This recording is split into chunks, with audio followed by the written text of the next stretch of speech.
श्री वल्लभाधीश की जय, गिरिराज धरण की जय, श्याम सुंदर श्री अम्ने महाराणी की जय, श्री गुसाई जी परम दयाल की जय, गोकुल नाथ की जय, दाव दयाल की जय, श्री नवनीत प्रिया लाल की जय, अपने माथे भ्राता सेव्य स्वरूप की जय। बधाय वैष्णव ने झाझा करीन जय श्री कृष्ण। गुसाईजीना प्रागट्य उत्सव ने खूब खूब बधाई, खूब खूब बधाई। नंद घेरा नंद भयो जय कन्हैया लाल की, नंद घेरा नंद भयो जय कन्हैया लाल की, नंद घेरा नंद भयो जय कन्हैया लाल की। हाथी दिए घोड़ा दिए और दिए पाल की, हाथी दिए घोड़ा दिए और दिए पाल की, नंद घेरा नंद भयो जय कन्हैया लाल के। बरसाने से टीको आयो भले आयो भले आयो, बरसाने से टीको आयो भले आयो भले आयो। युवान को लड्डू पेड़ा बूढ़न को लापसी, युवान को लड्डू पेड़ा बूढ़न को लापसी, नंद घेरा नंद भयो जय कन्हैया लाल के, नंद घेरा नंद भयो जय कन्हैया लाल के, नंद घेरा नंद भयो जय कन्हैया लाल के। गुसाई जी परम दयाल की। आ एक ज उत्सव एवो दुनिया में दरेक धर्मनी अंदर भगवाननो मातानो महादेवनो प्रागट्य उत्सव આપણે ઉજવીએ ભક્તો। આ એક જ ઉત્સવ એવો છે દુનિયામાં, વિશ્વમાં, ત્રિલોકમાં, બ્રહ્માંડમાં કે ઠાકોરજી ઉજવે છે અને પાછી સરપ્રાઈઝ આપે છે। તો મારા વાલા, એવો માર્ગ શ્રી વિઠ્ઠલ વર્ણો રે, જ્યાં પ્રવેશ નહીં વિધિ હરનો રે, એવા ગુસાઈજીનો પ્રાગટ્ય ઉત્સવ આજે, જેને શ્રીજી બાવા ઉજવે છે અને ભક્તોને બોલાવીને કહે છે કે આપણે રસરૂપ સામગ્રી, તો કાલે આપણે ગુસાઈજીનું બધું વર્ણન નહીં કર્યું, આનંદ, પણ રસરૂપ સામગ્રી, તો એનો કાલે સરસ અર્થ સાંભળો। જલેબી છે ને, તમારે અત્યારે એમ થાય કે મારે કરવી જ ન કરી શકો, એમાં તમારે 2 દી પહેલાં આથો નાખવો પડે। હવે આથો બરાબર આવે ને તો જ જલેબી પડે, અને પછી તમારે એને ચાસણીમાં બોળવી પડે। તો એનો આધ્યાત્મિક અર્થ એ કર્યો કે ભક્તિ તમને આજે ને આજે મન થઈ ગયું, બ્રહ્મ સંબંધ લીધો ને ઠાકોરજી પુષ્કર, એમ ન થાય। તમે ગુણાનુવાદ સાંભળો, સત્સંગ સાંભળો, મહાત્મ્ય જાણો, વ્રજને જાણો, વ્રજવાસીને જાણો, વ્રજ ભક્તોને જાણો, વનમાળીને જાણો, વિરજાને જાણો, વલ્લભને જાણો, વિઠ્ઠલને જાણો। ધીમે ધીમે ધીમે ધીમે તમારો પ્રેમ ઠાકોરજીમાં વધતો જાય, અને પ્રેમ વધ્યા પછી તમને એમ થાય હવે નહીં ચાલે, ઓલો આથો નાખ્યો તો 2 દી રહેવા દેવો પડ્યો, તો જ ઉભરો આવે, પછી આપણને અંદરથી એમ થાય। અત્યારે તો અમારે જાળીજી ભરવા જવું છે ને, એટલે બ્રહ્મ સંબંધ લેવું છે। હવે ગળામાં કાળો દોરો હોય, હવે ઘણા કે અમારાથી આ મહારાજને આપી દો ને બ્રહ્મ સંબંધ, એટલે એ રસોઈ કરે। મારે વાલા, આ તલવાર છે ને, એને તમે સોય તરીકે ઉપયોગ કરો છો એટલે ફલિત નથી થતું। જે કાર્ય માટે જે થતું હોય એ જ થાય। અને પછી બ્રહ્મ સંબંધ લ્યો, પછી તાપ કેવો થાય છે, આંચ ઉપર ન મૂકો, અગ્નિ ઉપર, તો સરસ આથોય આવ્યો હોય, મેંદોય હોય ને, દહીં હોય ને, તમારે લોયું હોય ને, કાઢવા માટે તવોય હોય, પણ અગ્નિ ન હોય તો આપણા જીવનમાં બધે અગ્નિની જરૂર છે। હવે અગ્નિ કોણ છે? સાક્ષાત વલ્લભ, સાક્ષાત ગુસાઈજી, સાક્ષાત વલ્લભ કુળના બાળકો। તો તો તમે ગમે એ કરો જીવનમાં, પણ અગ્નિ નહીં હોય ને તો તમારું બધું વ્યર્થ છે. આજે તમારી પાસે ખાંડે છે ને, જળે છે ને, મેંદોય છે ને, દહીં પણ છે ને, પાત્રો પણ છે, ઇલાયચી છે ને, કેસરે છે, બધુંય છે. હવે બધું હોવા છતાંય આંચ નહીં હોય તો, અગ્નિ નહીં હોય તો તમારી સામગ્રી નહીં બને. તો આપણે પ્રભુની સામગ્રી છે, શ્યામની અગ્રસર્ય એ સામગ્રી. તો એમાં અગ્નિ ખાસ જરૂરી છે. જો અગ્નિ તમે જેવો ગેસ ઉપર મૂકો, ઘી આમ એવું સરસ આવી જાય, અગ્નિના ધુમાડા નીકળે, અને પછી અંદર તમે ગોળ ગોળ નાખો, એવો ને એવો આકાર રહે, અને જલેબી સુંદર પ્રભુને લાયક બને. તો આપણે પણ મારા વાલા જલેબી જેવા વાંકા છીએ. જે કહેતા હતા, માણસ સીધો, આમ આપણે સીધા છીએ ને, હાલે આડો, પશુઓ આડા, પણ બિચારા હાલે સીધા. આપણે ગાયને એવું પડે તું ગાય થા, સિંહને એવું કહેવું પડે તું સિંહ થા, પણ માણસ ખોટું કાર્ય કરે ને ત્યારે આપણે કહેવું પડે માણા થા, માણા. તો આપણે સારા કે આ લોકો સારા? વાત કરતા હતા જલેબીની, રસની, રસરૂપતાની. તો આપણા ઠાકોરજી છે રસાળ, રસરૂપ, રસો હોય. તો જો અગ્નિ બરાબર હોય, ઘી બરાબર, અગ્નિ બરાબર હોય તો ઘી બરાબર આવે, અને પછી જે જલેબી થાય, હવે એ રસરૂપ વિના બધું સરસ થયું. પાછી અગ્નિની જરૂર પડી મારા વાલા, પડે તમને ને મને અગ્નિની જરૂર પડે. અગ્નિ એટલે સાક્ષાત વલ્લભ, વલ્લભ થકી પડે સર્વ સહેલું. આસરો એક શ્રી વલ્લભાધીશ કો, દ્રઢ એના ચરણન કેરો ભરોસો દ્રઢ. દયારામભાઈ કહે છે બસ વલ્લભ થકી પડે સર્વ સહેલું, વલ્લભને શરણે જઈએ રહીએ આનંદમાં.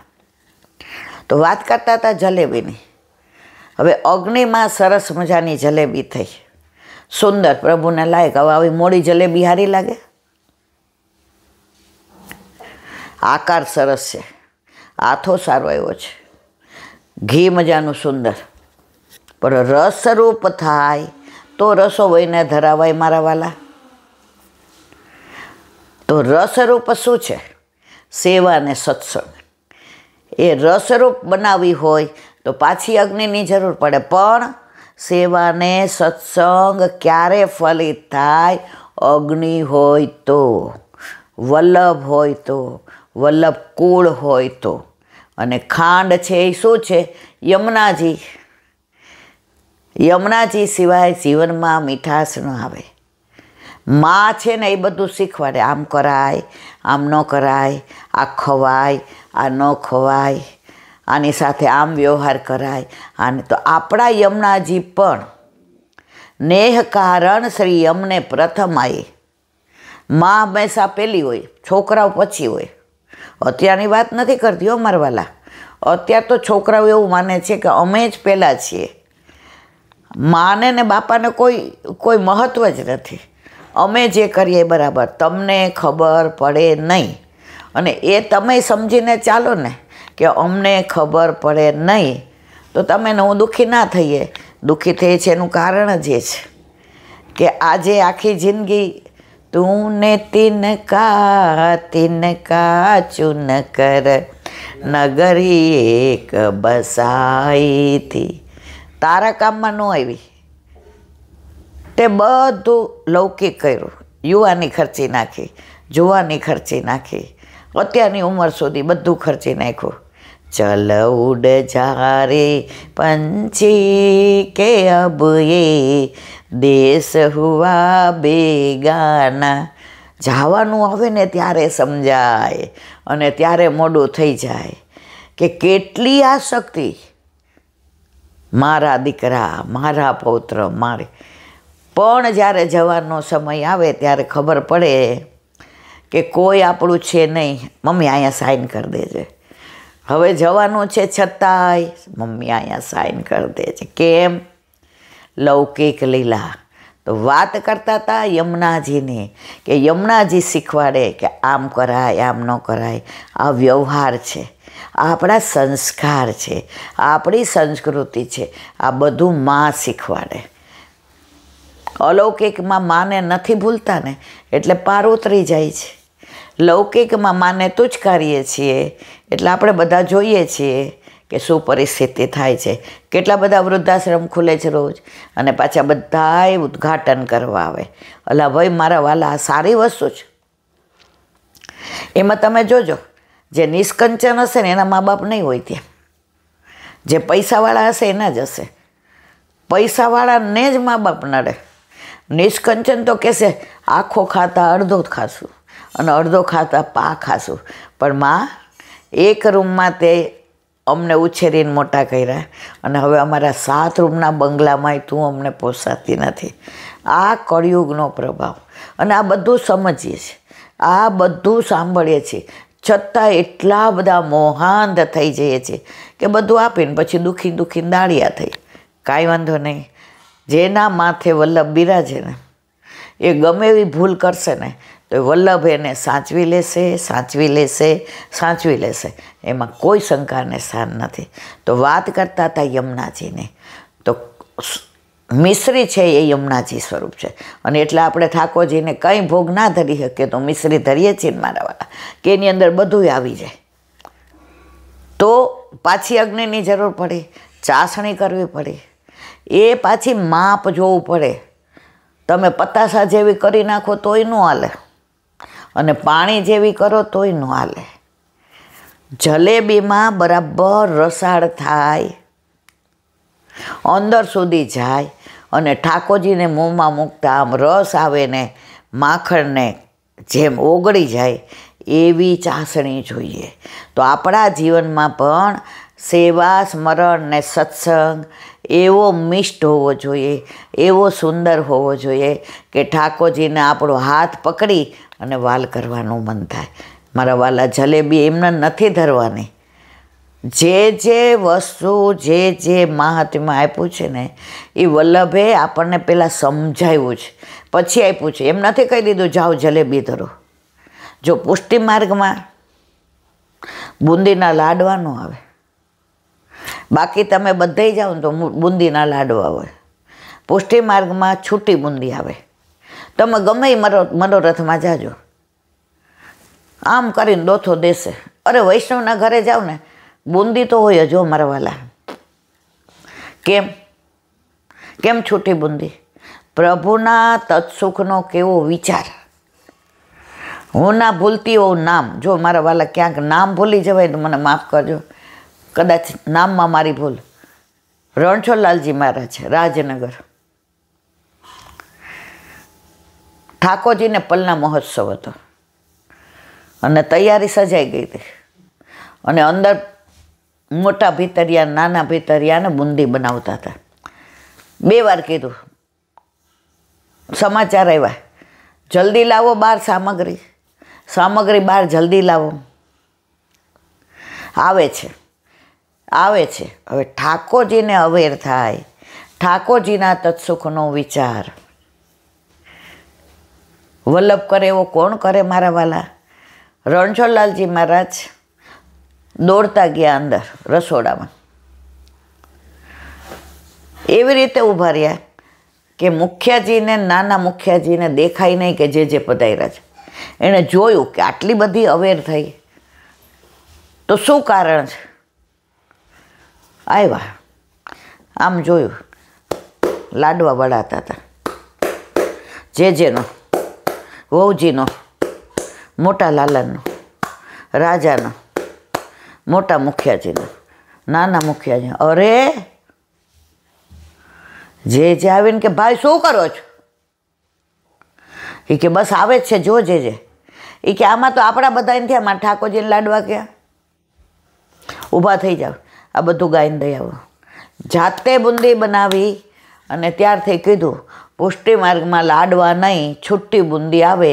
છૂટી બુંદીમાં એમ તો ન કહી ના, એક બુંદી તારી, એક બુંદી મારી, એક બુંદી આની. એ તો મારા વાલા નહીં જ હોય. અને પુષ્ટિ માર્ગમાં બુંદીનું તો બહુ મહત્ત્વ છે.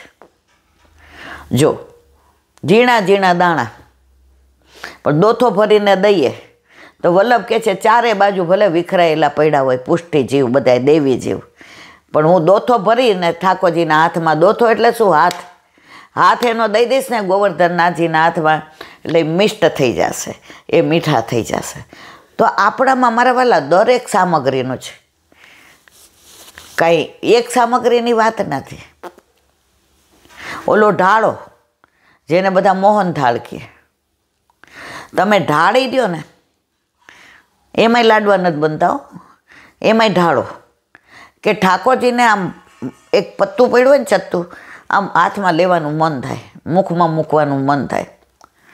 તો વાત કરતા હતા આપણે જલેબીની, તો રસરૂપ પ્રભુને ધરવું હોય